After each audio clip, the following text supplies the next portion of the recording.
démocratie équitable ou monarchie voilée.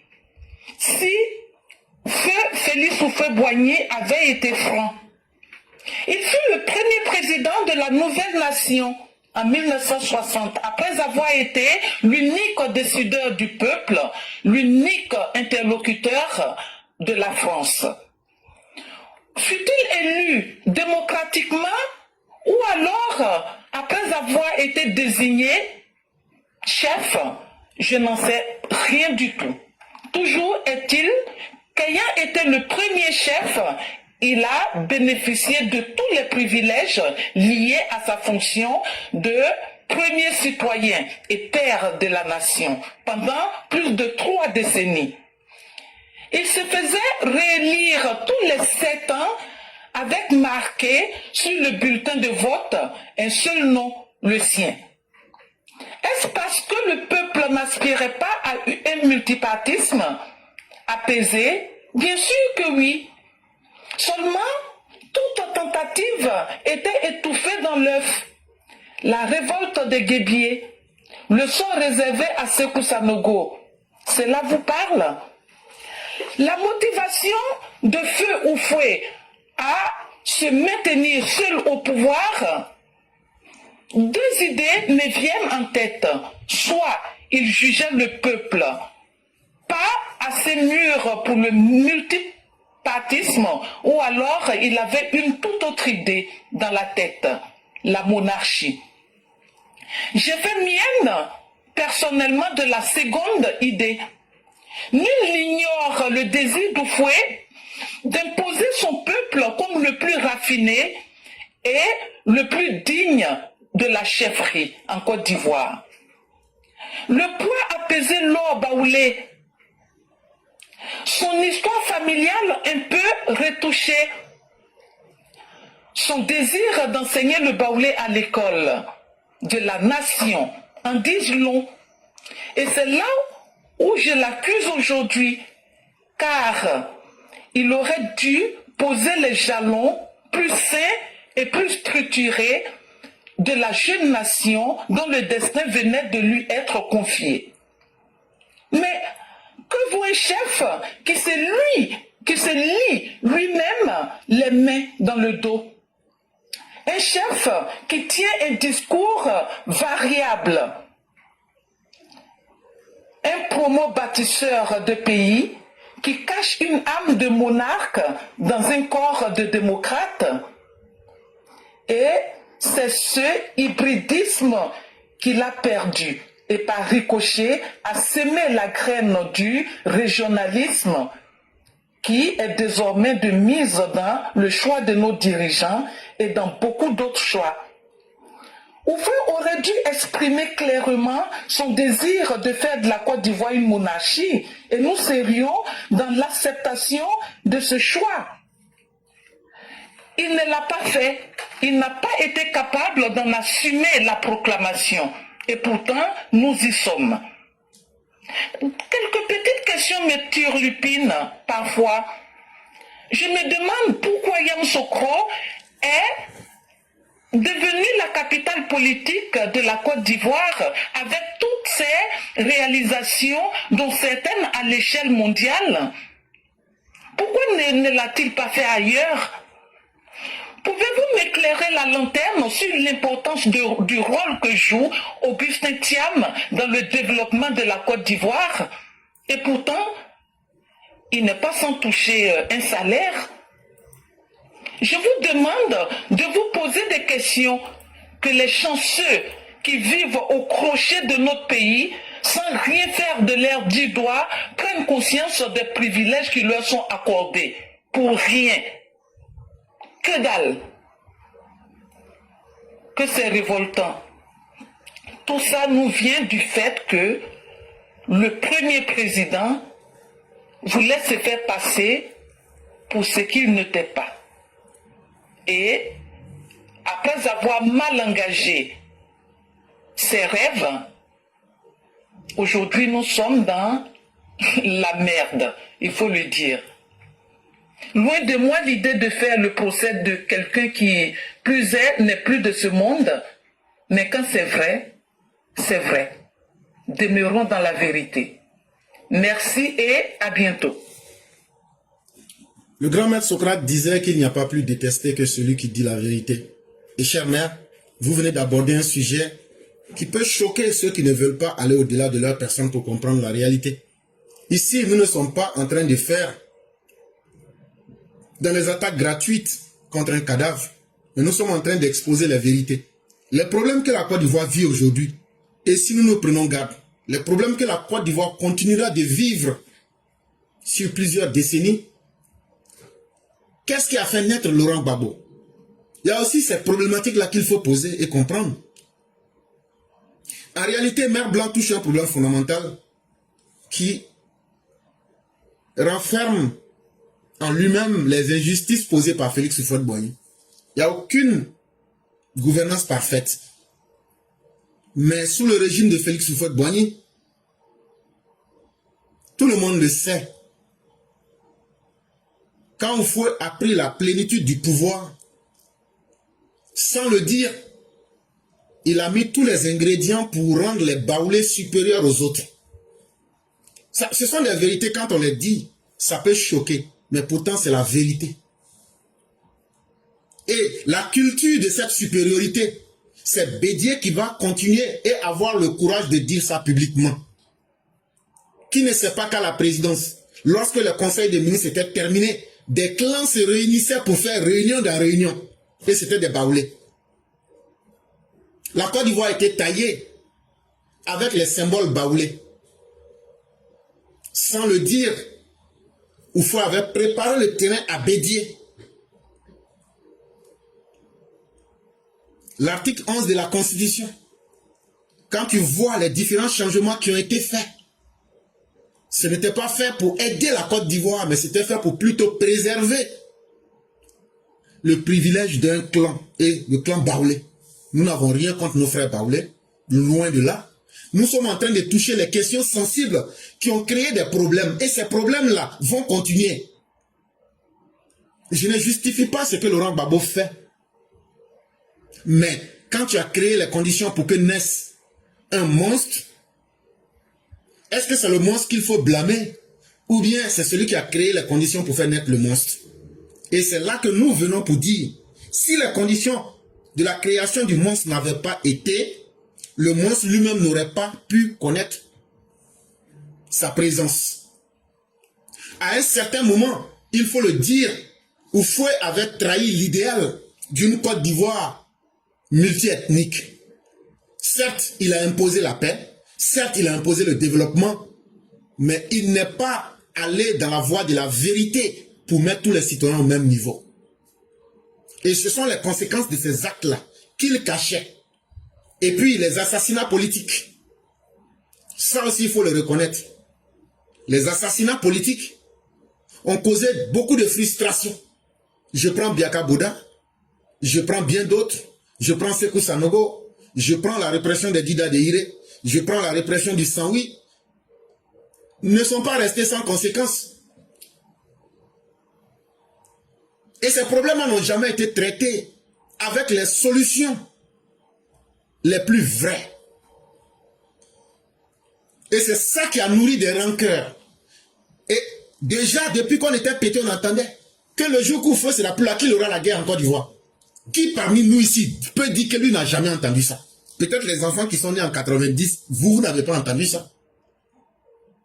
Mais tous ceux qui sont des adultes aujourd'hui d'un certain âge savent. Tout le monde disait le jour où Houphouët ne sera pas là, il y aura une guerre en Côte d'Ivoire. Mais sur quoi les gens se basaient pour faire cette prédiction? Et effectivement, le jour qu'Houphouët n'a plus été là, il y a eu une guerre. Est-ce qu'il n'avait pas lui-même créé les conditions de cette guerre?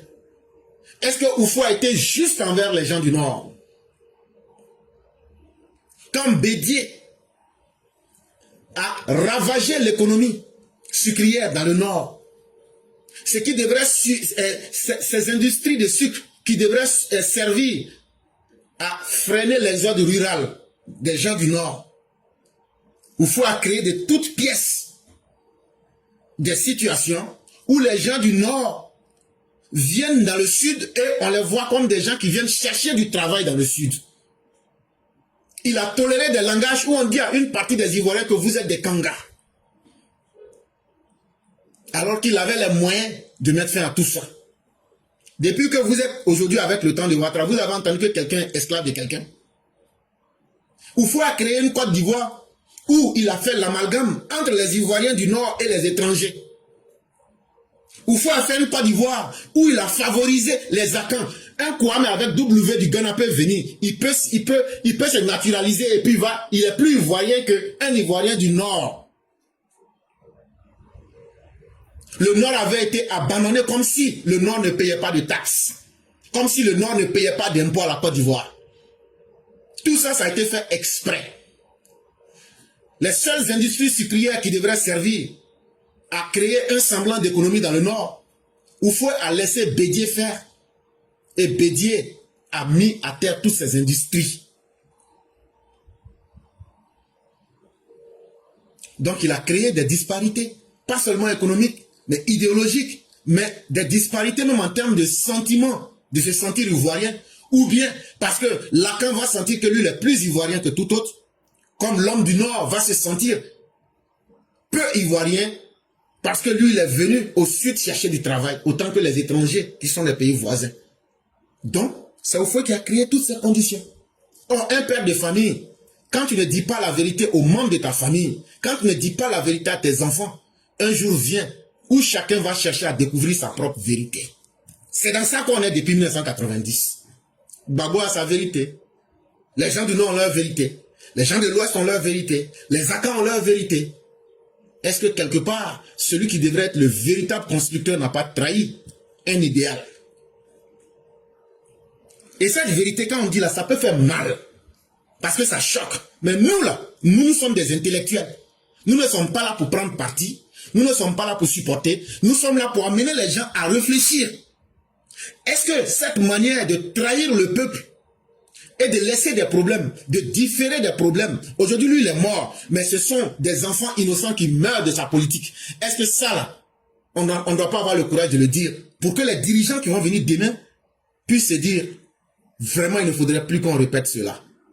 Voilà l'objectif que nous visons. Et en tant qu'intellectuels, nous ne pouvons pas être tendres avec l'histoire. Et nous devons être capables de questionner l'histoire.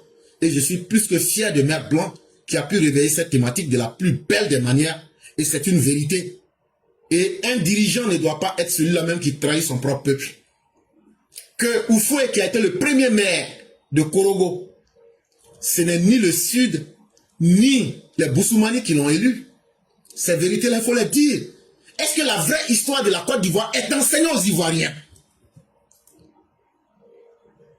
Voilà aujourd'hui des problèmes. Est-ce qu'on enseigne la vraie histoire de la Côte d'Ivoire aux Ivoiriens? Puisqu'aujourd'hui, nous avons nos propres historiens. Mais aujourd'hui, là, est-ce qu'on dit la vraie histoire de la Côte d'Ivoire aux Ivoiriens? De vous à moi. Pour moi, c'est non. La question est non. La Côte d'Ivoire est née comment? La colonie du Bissandougou, la colonie de Congo, la colonie du Dahomey. J'ai déjà fait des cours sur ça il y a 3 ou 4 ans. Je ne reviens plus sur ça. Quand les Blancs sont venus, ils ne sont pas allés s'adresser à n'importe qui. Ils sont allés s'adresser d'abord à ceux qui avaient des organes structurés, ceux qui étaient dans des empires ou dans des sociétés structurées avec des chefs. Et je vous ai cité quelques noms. L'empire du Bissandougou, l'empire de Congo et l'empire Dahomey, qu'on appelle aujourd'hui le Bénin. Mais l'histoire fondamentale même de la Côte d'Ivoire, dès la base, a été trafiquée par Félix Houphouët-Boigny. Combien d'Ivoiriens savent que Félix Houphouët-Boigny, pour se faire élire, c'est d'abord au nord de la Côte d'Ivoire, en tant que maire de Korogo. Et de là maintenant, il va être coaché dans le RDA, Rassemblement démocratique africain. Et avec d'autres députés de la RDA, il sera élu député français. Combien le savent? On nous raconte une histoire, voilà un vieux baoulé qui est né. Il est né, il s'appelle Dia Oufoué. Et un jour, il est de la tribu de Tantatan, de Yamoussoukro. Un jour, il prend l'aventure de 57, il va dans un bateau. Il est celui qui résiste un peu. Et quand il revient, boum, il est président de la Côte d'Ivoire et il crée un pays prospère. Mais c'est faux. On a fabriqué toute une vie. Et lui, il va venir persister à fabriquer un mythe. que la Côte d'Ivoire doit fonctionner avec les rites et les coutumes à Caen. Il ne l'a pas dit, mais c'est ce qu'il a fait. Et donc ceux qui étaient autour de lui, le PDCI, pensent qu'il faut perpétuer ce mythe-là. C'est pourquoi le combat du PDCI, c'est pour faire perpétuer, c'est pour faire durer dans le temps, c'est pour imposer aux autres Ivoiriens l'idéal de la culture à Caen.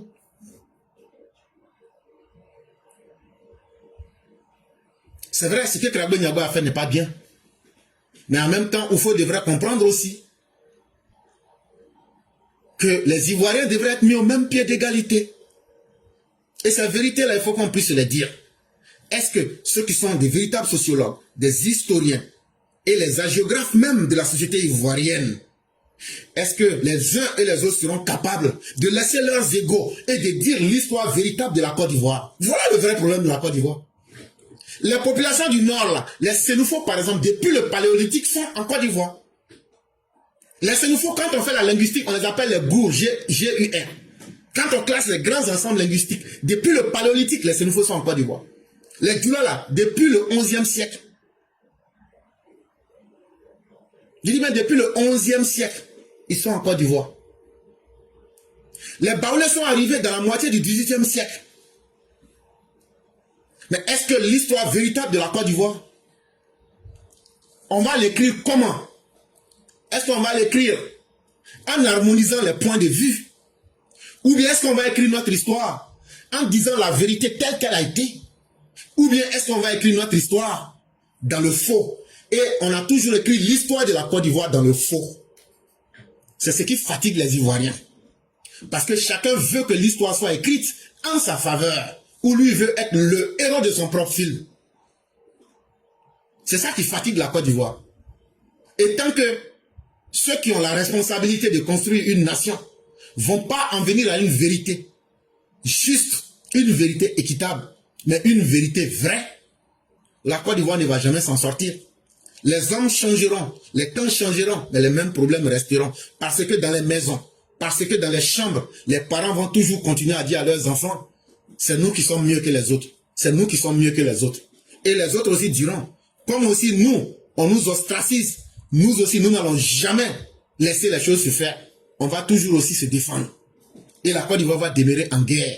Parce que les politiques, depuis l'époque d'Oufoué, et ceux qui devraient être les historiens, n'ont pas eu le courage de mettre les vraies histoires de la Côte d'Ivoire pour réconcilier le peuple avec la vérité, pour avancer. Et nous sommes en train de jouer sur une corde. Mais nous ne pensons pas aux conséquences à l'avenir.